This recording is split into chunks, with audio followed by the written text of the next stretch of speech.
ఏంటి లాయరు ఇంకా లేట్ ఏంటి? 3 నెలలు ఓపిక పెట్టారు, 3 నిమిషాలు ఆగలేరా?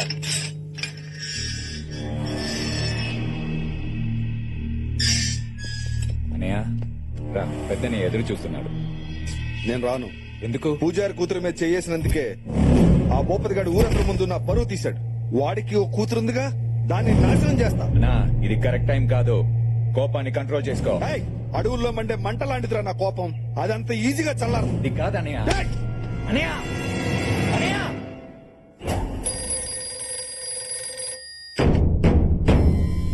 భూపతి గారు, ఆ శివారెడ్డి గారు తమ్ముడు ఇప్పుడే జైలు నుంచి రిలీజ్ అయ్యాడు సార్. మన అమ్మాయి గారిని ఏమైనా చేస్తాడని భయంగా ఉంది సార్. తమ్ముళ్ళు ఎక్కడ్రా?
వీడు నా కూతురు జోలికి వచ్చాడు, వీడిని నేనే వేయాలి.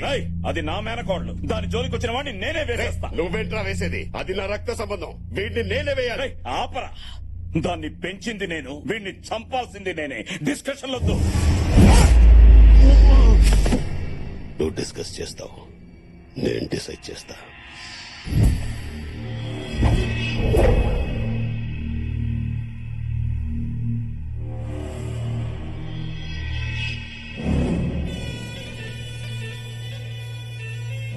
చిన్నని చంపిన భూపతిగాడు బతకూడదనా? చంపేద్దాం. ప్రాణం తీస్తే వాడు పడే బాధ ఒక్క నిమిషమే. వాడి ప్రాణానికి ప్రాణంగా చూసుకునే వాళ్ళ ప్రాణం తీస్తే జీవితాంతం బాధపడతాడు, ప్రతిరోజు చేస్తాడు. వాడి ప్రాణం కన్నా వాడి ఎక్కువ ప్రేమించేది వాడి కూతుర్నే.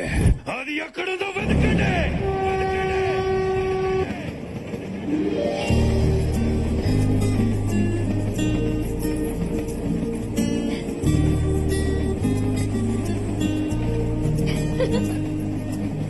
ఏ దివ్య, మేమంతా లోపల కూర్చుంటే నువ్వు ఇక్కడేం చేస్తున్నావే? ఈ గ్రీనరీ ఎంత బాగుందో చూడు. పచ్చని పొలాలు, పైన గాలి, ప్రపంచం మొత్తం ఇలా చెట్లతో నిండిపోతే ఎంత బాగుంటుందో కదా. మేమందరం లోపల బాయ్ ఫ్రెండ్స్ గురించి కబుర్లు చెప్పుకుంటుంటే నువ్వు నేచర్ గురించి ఆలోచిస్తున్నావా? దివ్య ఫోన్. ఎక్కడి దాకా వచ్చావమ్మా?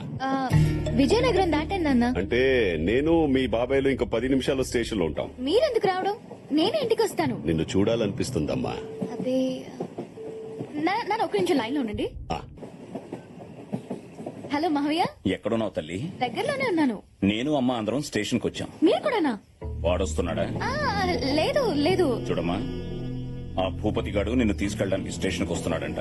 వాడికి ఆ ఛాన్స్ ఇవ్వకూడదని మేమంతా ఇక్కడికి వచ్చాం. సరే సరే, వచ్చాక మాట్లాడుకుందాం.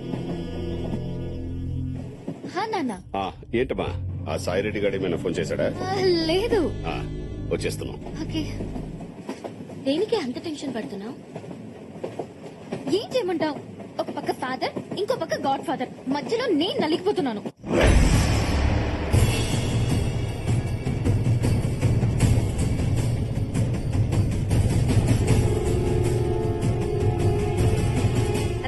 గణేష్ చందాకి వచ్చినట్టు ఎంత మంది వచ్చారో చూడు. ఫోన్లేమ్మా, ఎంతో కొంత ఇచ్చి పంపించేద్దాం. అన్నా, డ్వాక్రా మహిళల మీటింగ్ ఆడవాళ్ళని తీసుకొచ్చినట్టు మన పెళ్ళాలను ఎలా తీసుకొచ్చారు చూడు. ట్రైన్ దిగ్గానే దివ్య మన బండి ఎక్కుద్దని తెలీదు. మరదే అన్నయ్య, ఎట్టి పరిస్థితుల్లోనూ దివ్య మనతోనే రావాలి. వాడే కాదు, వాడి బాబు వచ్చినా దివ్య మనతోనే వస్తుంది.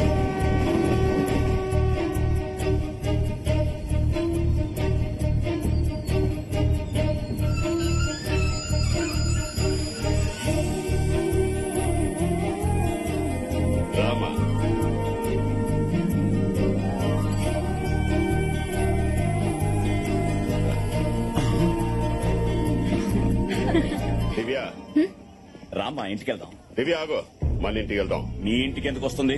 కోర్టు ఆర్డర్ మర్చిపోయావా? ఆర్డర్లు వేస్తున్నావు. ఇంకో 4 రోజులు తన మా ఇంట్లోనే ఉండాలి. నేనే పెళ్లి చేయాలని అదే కోర్టు చెప్పింది. నా కూతురికి మంచి సంబంధాలు వస్తున్నాయి. నీ ఇంట్లో ఉందని తెలిసి వెళ్లిపోతున్నాయి. దివ్య మాతో వస్తుంది. రా దివ్య. రేయ్, పెంచనోడికి పెళ్లి చేసే హక్కు లేదు. ఏ సంబంధం వచ్చినా మా ఇంటికి పంపు.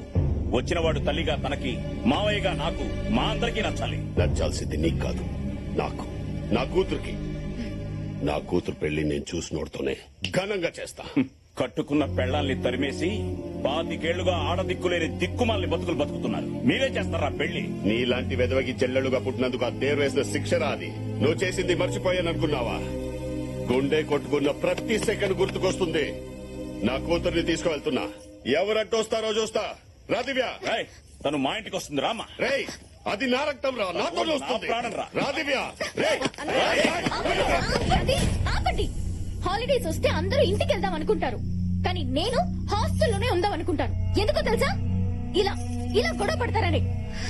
మీ మధ్య పగలు తప్ప పగలు రాత్రి ఏమి ఉండవు. ఇంకొద్దు, ఆపండి ప్లీజ్. నాన్న, నా పెళ్లి మీద ఫుల్ రైట్స్ మీకే. మీరెవరిని తెచ్చినా తలంచుకుని తాళి కట్టించుకుంటా. కానీ అప్పటి వరకు నేను మావయ్య వాళ్ళ ఇంట్లోనే ఉంటాను. సరేండి మావయ్య.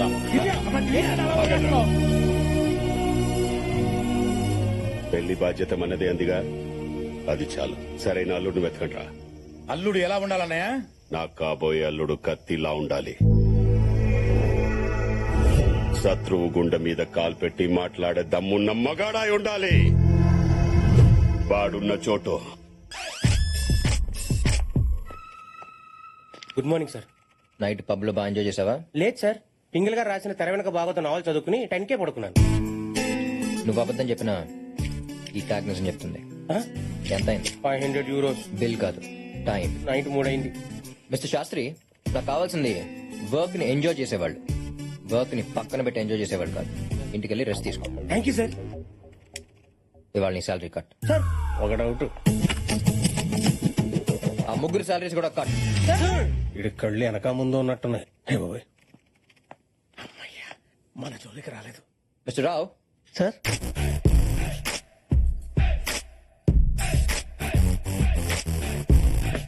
మిస్టర్ రావు, మీకు ఇచ్చిన ప్రాజెక్ట్ లో కంప్లీట్ చేశారా? ఇవ్వగానే చేసేయడానికి ఇది లుంగీ డాన్స్ కాదు, 100 million ప్రాజెక్ట్. డిజైన్ చేయడానికి 1 week పడుద్ది, ఎక్స్ప్లెయిన్ చేయడానికి 10 days పడుద్ది, ఫైనల్ గా కంప్లీట్ చేసి సబ్మిట్ చేయడానికి 2 weeks పడుద్ది. షాక్ అయ్యాడు.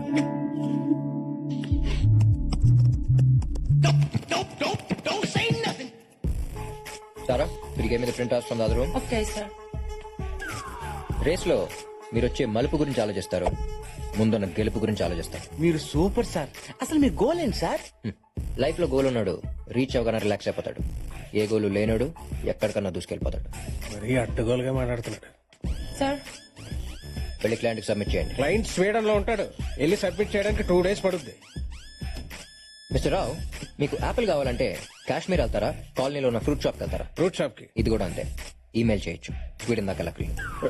బ్రెయిన్ ఎలాగో వాడలేదు, ఇచ్చే కంప్యూటర్స్ వాటర్ నేర్చుకోండి. గో. సార్ వర్క్ కంప్లీట్ చేయనందుకు మీ శాలరీస్ కట్ చేసి నా అకౌంట్ ట్రాన్స్ఫర్ చేయమని చెప్పండి. Sir thank you. రోజు రోజుకి వాడు అరాచకాలకి అన్యాయాలకి అడ్డు అదుపు లేకుండా పోతుంది. మనం ఏదో ఒకటి చేస్తే కానీ లాభం లేదు. ఎవరి గురించి మాట్లాడుతున్నారు? ఇంకెవడు? మా బాస్ గడు. ఏమన్నాడు? నాకు బ్రెయిన్ లేదంట. ఆ విషయం అతనికి ఎలా తెలుసు? బాసులు లేపేస్తే కేసు అవుతాను ఆలోచిస్తున్నాను అత్తయ్య. వారి ఈగో సాటిస్ఫాక్షన్ కోసం పక్కనోడికి జాబ్ సాటిస్ఫాక్షన్ లేకుండా చేస్తున్నాడు. వాడు ఎండి కాదమ్మా, యముడు. మన రీతి ఇంటికి వెళ్ళాడంట. ఎవరికైనా ఫేవర్ వస్తే ఫ్రూట్స్ తీసుకెళ్తారు. వీడు థర్మామీటర్ తీసుకెళ్లాడు. మామయ్య, నేను వాడితో పని చేయలేను. వాడి కంపెనీకి ఆపోజిట్ గా వేరే కంపెనీ పెట్టి నా టాలెంట్ తో కార్తీక్ అని తొక్కేస్తాను. ఇక్కడ ఎవరో టాలెంట్ గురించి మాట్లాడుతున్నారు. హెల్ప్ కావాలా? వచ్చాడు. మన అట్టుపుండి తొక్క మీద కాలేస్తేనే 3 నెలలు లగలపోయావు. ఇంకా నన్ను దొక్కేయాలని చూస్తే లైఫ్ లో లగలేవు బావా. నాకు పెట్టమ్మా. అనే నువ్వెప్పుడొచ్చా? హే ప్లీజ్, నువ్వు మరీ అంత ప్రేమగా పోయావు. ఓకే, ఈ హార్ట్ తట్టుకోలేదు. నువ్వు నాన్న నన్ను పొగుడుతున్నప్పుడే వచ్చా. అయినా ఆఫీస్ విషయాలు అమ్మకి చెప్తారేంటి? అమ్మ ఫేస్ చూసే మిమ్మల్ని కట్ చేయకుండా మీ శాలరీలు మాత్రం కట్ చేస్తున్నా. సంతోషించండి. అసలు నువ్వేమనుకుంటున్నారా నా గురించి? చెప్పనా చెల్లెమ్మా, కొంతమంది అమ్మాయిలు రాకెట్ లో పైకి వెళ్తుంటే మరి కొందరు వాకెట్ లో ముగ్గులేసుకుంటున్నారు. నువ్వు రెండింటికి పనికిరావు. చూడమ్మా, విడెప్పుడు ఇంతే. ఏంటో అడగాలంట, అడగమ్మా. మీ నాన్నగారు వాళ్ళకి ఆఫీస్ లో రెస్పెక్ట్ ఇవ్వట్లేదు అంట. ఇంట్లో ఇస్తున్నాను కదమ్మా, అక్కడ కావాలంటున్నా. మాకు చాలా అవమానంగా ఉంది.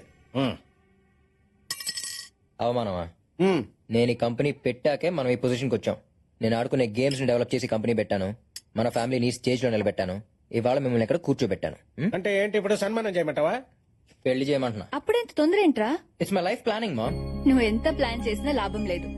పైన నాయన ఈ పాటికి నీ కోసం ఎవరో ఒకరి ప్లాన్ చేసే ఉంటాడు. Wow, how romantic. Who's that babe ma'am?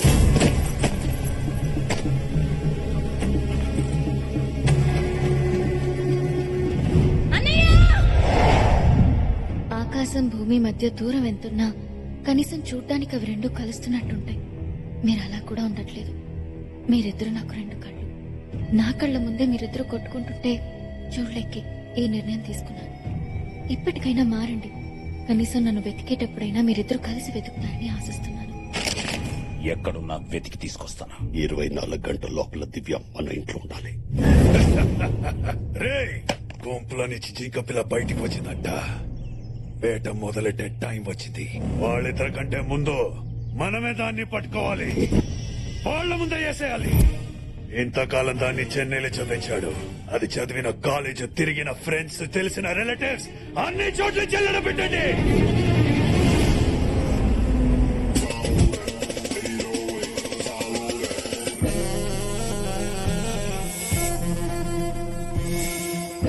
అసలే కన్ఫ్యూజన్ లో బతుకుతున్న మనుషుల్ని ఆ దేవుడు ఇంకా కన్ఫ్యూజ్ చేస్తుంటాడు. అందుకోసం పనిగట్టుకుని కొంతమందిని సృష్టించాడు. ఈ అమ్మాయి పేరు అనుష్క. అందరూ స్వీటీ అని పిలుస్తారు. లక్ లో కంటే లాక్ అవడంలో కిక్కుంటుందని ఫీల్ అయ్యే క్యారెక్టర్. ఏదైనా దొరక్కపోతే తన ఫస్ట్ చాయిస్ లాక్ అవడం, లాస్ట్ చాయిస్ లాక్ అవడం. ఇప్పుడు ఈ బాల్ ఎందుకు లాక్కుంటుందో తెలియాలి అంటే కొంచెం బ్యాక్ వెళ్ళాలి. మా కంపెనీ మీ టీం ని కొనాలని ఫిక్స్ అయింది. అమ్మాలని మేం ఫిక్స్ అవ్వలేదు. మిస్టర్ జాన్సన్, మీరు ఈ టీం ని 5 మిలియన్స్ కి కొన్నారని తెలుసు. 20 మిలియన్ యూరోస్ ఇస్తాను. డీల్ క్లోజ్ చేస్తే బయలుదేరుతాను. నీ మనీ, నీ అరిగన్స్ రెండు టీం కొనాలంటే సరిపో. కావాలంటే కసిపో గేమ్ చూసి వెళ్ళిపో.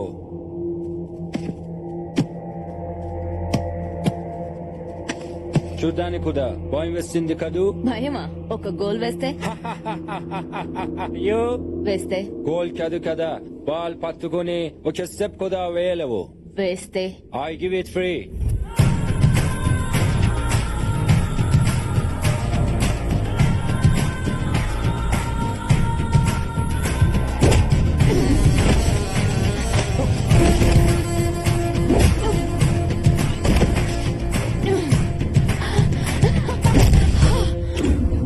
నా ఆరోగెన్స్ ని బాగానే ఎస్టిమేట్ చేసావు కానీ నా కెపాసిటీని అండర్ ఎస్టిమేట్ చేసి తప్పు చేసావు. Now the team is mine. ఈ క్యారెక్టర్ తో పాటు మన కథని కన్ఫ్యూజ్ చేయడానికి ఇంకొక ప్రాణిని కూడా సృష్టించాడు ఆ భగవంతుడు. అతను ఎక్కడుంటాడో చూద్దాం.